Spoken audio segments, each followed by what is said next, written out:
There are a lot of different views on origins, and if you plan on engaging in this debate, then it's important to understand the different categories that all of these worldviews kind of fit in. And before I start this video, I want to make sure to warn you that if you're going to engage with people on the origins debate, then make sure you do it with purpose. Be sure that winning the debate actually makes a change and makes some kind of impact that rationally connects to God. But before you can actually do that, you have to understand the general worldviews that exist out there.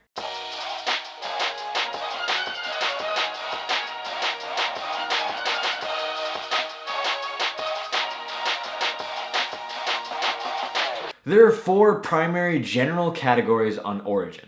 But even within each of these four categories, there's a lot of variation between different beliefs that kind of distinguish themselves among the marketplace of worldviews on origins. But all widely accepted views on origins fit within these four categories.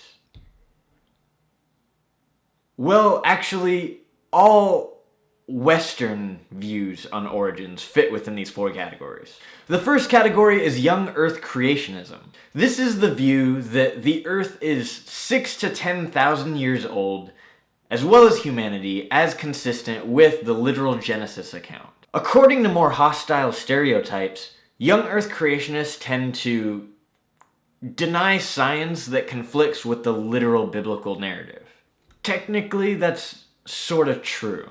But on the scholarly side of this view is basically the only voice against the philosophical issues of modern views on origins that the other three categories have.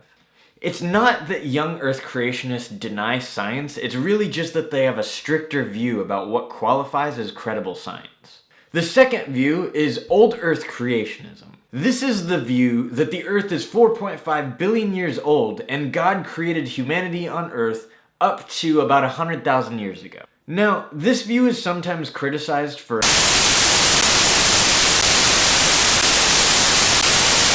scientifically consistent. But I don't think that's true, because the ambiguity of the Hebrew language in Genesis is enough to raise a rational concern that could potentially change the entire meaning of what Genesis actually means. Number 3, Theistic Evolution. This is the view that the Earth is 4.5 billion years old and God only created the first cell that eventually developed and evolved into the diverse world that we see today. This is the view that's much more popular among liberal theologians. This view is most criticized for taking the perceptively easy route by accepting ideas that are least criticized. I don't like the way that I represented that. Liberal theology, I think, takes a more strictly logical approach by eliminating ideas that are seemingly irrational according to a more unbiased epistemology. Apparently there just wasn't a simpler way for me to explain that.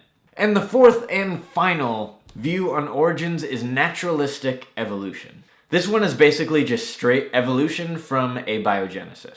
If you don't know what abiogenesis is, you should definitely Google that. It will be there, I promise you. The primary criticism over this view is really just over the philosophy of scientific naturalism. I'll have to do a more in-depth video on this another time. But basically, scientific naturalism kind of limits itself to things that you can only see and observe, which becomes kind of a problem when you can't see or observe origins.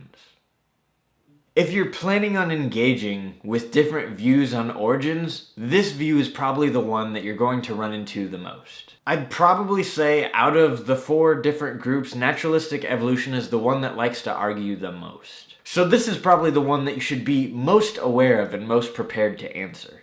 And I mean that in a way of encouraging awareness, because I think far too often we're learning things to argue against them, but I think we really should have a holistic, consistent view of what these different views actually believe. So yeah, be aware of these views, but understand them as if you actually believe them.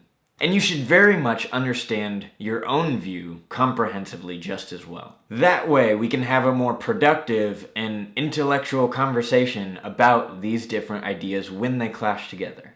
So that has been the 4 views on origins. Thanks so much for watching. I hope you've learned something. Thanks for arguing with me, and I'll see you on the next one.